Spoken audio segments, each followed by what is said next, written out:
Nous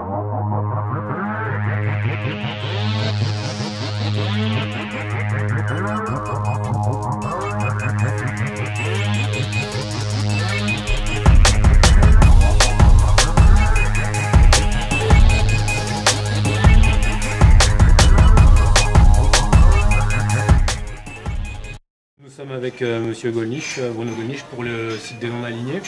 Donc Monsieur Gollnisch, vous êtes député européen. Il y a quelques jours en arrière a été voté, je crois, ou va être voté l'accord entre l'Union européenne et le Canada dans le cadre du traité transatlantique. Qu'est-ce que vous en savez? Qu'est-ce que vous en avez pensé? Et quelle est votre position là-dessus? Je vois d'abord que vous êtes très bien informé. Écoutez, je crois que de deux choses l'une, au plan des principes, et je n'ai rien contre le Canada, je le précise, mais où on fait une union entre des pays européens, et il eût été préférable que l'on ne s'écartât point du contrat initial, c'est-à-dire entre des pays européens comme la France, la Belgique, les Pays-Bas, l'Allemagne, de même niveau de vie ou de niveau de vie comparable, de même niveau de protection sociale, de même genre de vie, ou bien on fait une zone de libre-échange à l'échelle du monde entier, avec l'universel brassage des capitaux, des personnes et des marchandises. On ne veut pas faire les deux. Or, ce qui est extraordinaire, c'est que les promoteurs actuels de l'Union européenne, non seulement en étendent indéfiniment les frontières à des pays qui manifestement n'étaient pas prêts à y entrer, et constituent en quelque sorte une Europe boulimique, mais aussi ils détruisent les frontières à la périphérie de cette Europe, que ce soit les frontières en matière d'immigration, que ce soit les frontières économiques ou les frontières financières. Tout ça au nom du dogme de la libre circulation des personnes, des marchandises et des capitaux.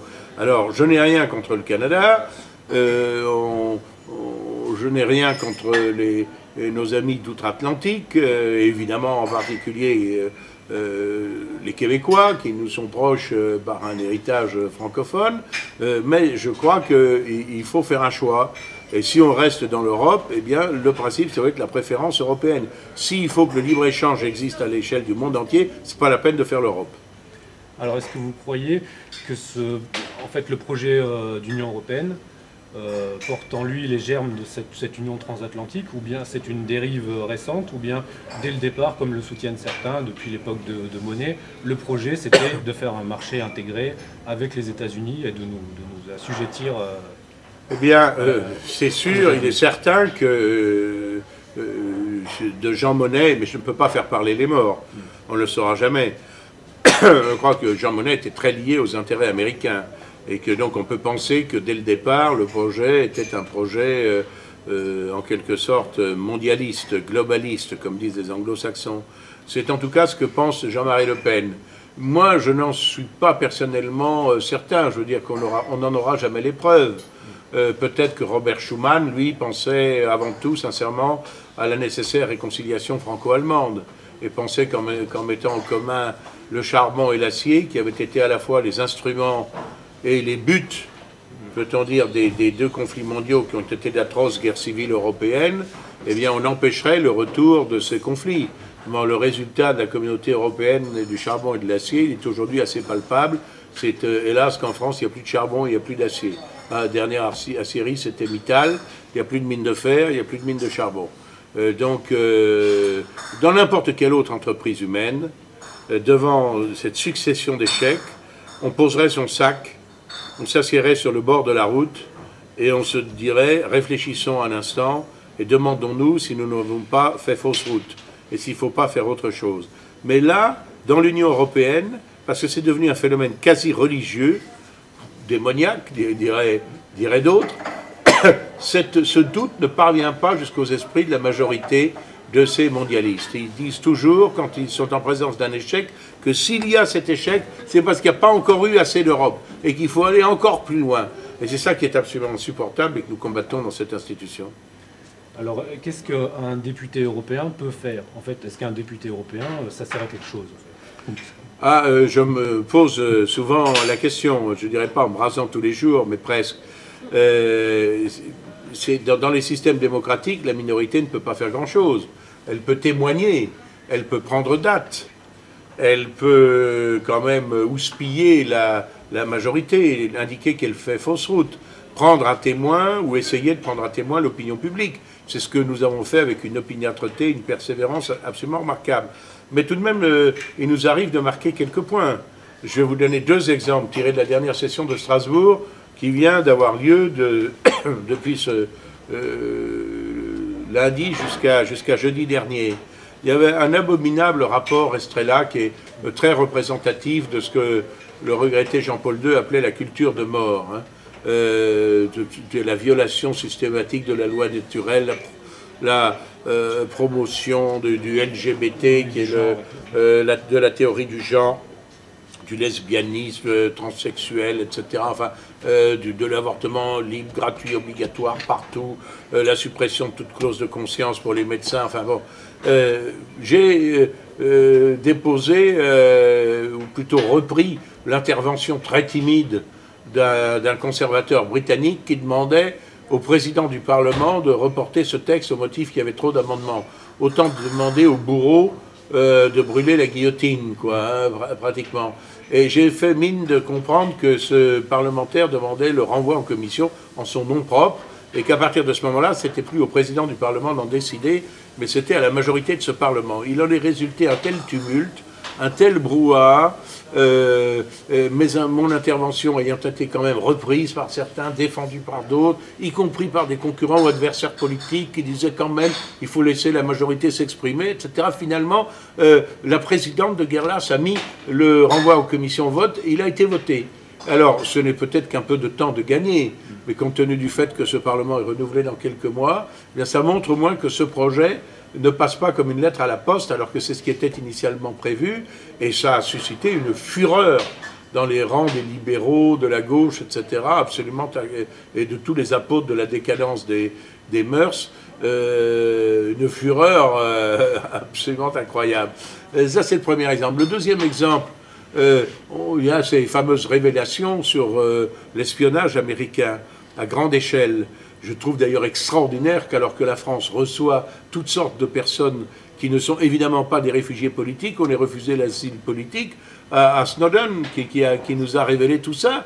Et non seulement on lui a refusé l'asile politique, mais on a été allé jusqu'à la mesquinerie incroyable de détourner l'avion du président péruvien, je crois, parce qu'on craignait que Snowden ne soit à bord, et l'interdire du survol de notre propre pays, au risque de provoquer un accident. C'est d'une mesquinerie incroyable. Bon, mais enfin, malgré tout, les révélations de Snowden nous ont appris ce qu'on aurait dû savoir depuis longtemps, c'est que les Américains espionnaient, y compris nos conversations privées, y compris les conversations de nos gouvernants, etc. Eh bien, nous avons soutenu, nous, de la droite nationale, une motion pourtant présentée par la gauche, qui visait à suspendre les accords SWIFT. Les accords SWIFT sont ceux qui permettent aux États-Unis, sous prétexte de lutter contre le terrorisme, d'avoir accès à tous les comptes en banque des ressortissants américains. Parce que SWIFT, c'est l'accord pour les transactions, ce sont les codes pour les transactions financières internationales. Là, nous avons eu tous les laquais habituels de Washington, les députés UMP et tous leurs alliés dans les groupes centraux de ce Parlement, qui ont essayé de nous dire qu'il ne fallait rien en faire, qu'on allait discuter, qu'on allait recevoir des explications. Et nous avons pensé qu'on en recevrait beaucoup plus si on négociait en position de force. Eh bien, grâce à nos voix, cette motion est passée. Nos voix n'auraient pas été suffisantes pour la faire passer seule contre tous, mais elles ont été suffisantes pour faire la bascule. Donc, on ne peut pas dire que notre pouvoir d'intervention soit nul. Mais il est limité parce que nous sommes la minorité. C'est ce que nous ambitionnons, c'est de devenir la majorité, et là ça changerait beaucoup de choses. Alors sur cette question, ça c'est avec des députés d'autres mouvances nationales au Parlement européen en fait, c'est ça? Oui, nous avons en fait soit des rapports institutionnels, soit pas de rapports institutionnels, mais la plupart du temps cordiaux, en tout cas en ce qui me concerne, avec des députés qui partagent notre opinion sur le caractère insupportable des empiètements constants de l'Union européenne sur les souverainetés nationales, sur le caractère désastreux des politiques de libre circulation des populations, des marchandises et des capitaux qui sont imposées à cet ensemble européen. Alors ça, c'est extrêmement divers. Ce sont nos amis autrichiens du FPE, ça peut être les Anglais de UKIP avec lesquels nous entretenons au moins des relations cordiales et courtoises, ça peut être d'autres. Et nous sommes, d'ailleurs la plupart des députés non inscrits partagent nos opinions, et aussi des députés qui sont déjà inscrits, qui forment un groupe avec d'autres. J'espère que les barrières tombent, j'espère que la dédiabolisation aidant, nous serons en mesure de refonder un groupe parlementaire. Nous l'avons fait à plusieurs reprises dans le passé. Jean-Marie Le Pen a été président de groupe des droites européennes. Nous avions fait un groupe technique qui était co-présidé par 4 députés de diverses nationalités. Notre représentant était Charles de Gaulle, le petit-fils du général, dont il ne faut pas oublier qu'il était député Front National. Et puis moi-même, j'ai présidé, lors d'une précédente mandature, le groupe Identité, Tradition, Souveraineté. À chaque fois, le Parlement, la majorité de ce Parlement, qui discute beaucoup des droits de l'homme, au Guatemala ou en Mongolie extérieure, mais qui le pratique très peu à l'égard de ses opposants, a modifié les minima requis pour faire un groupe. Mais là, quelles que soient les manœuvres, je pense que nous avons de très bonnes chances d'en faire à l'issue des prochaines élections. Mais justement là-dessus, Marine Le Pen n'a pas montré un désaccord avec vous par rapport justement à certains accords que vous aviez avec certains parlementaires, comme le Jobbik ou d'autres. Elle est devenue membre d'une autre organisation dans laquelle il n'y a pas les mêmes partenaires, et elle a souhaité par cohérence que son père et moi, effectivement, nous quittions l'Alliance européenne des mouvements nationaux. Comme elle est la présidente du mouvement, je m'incline, mais je prendrai le temps d'assurer de façon décente ma succession à la présidence, que je souhaitais quitter de toute façon, parce que c'est une charge beaucoup trop lourde de cette association. Il ne s'agit là de toute façon que d'associations, c'est pas sous associations politiques au niveau européen. Je pense que ça augure des regroupements futurs. Je souhaite personnellement qu'ils soient aussi larges que possible, mais ça n'est pas toujours facile. Et en tout cas, je pense que les cartes vont être très largement redistribuées après les prochaines élections. Merci Bruno Gollnisch pour cet entretien. Merci à vous. Et à la prochaine.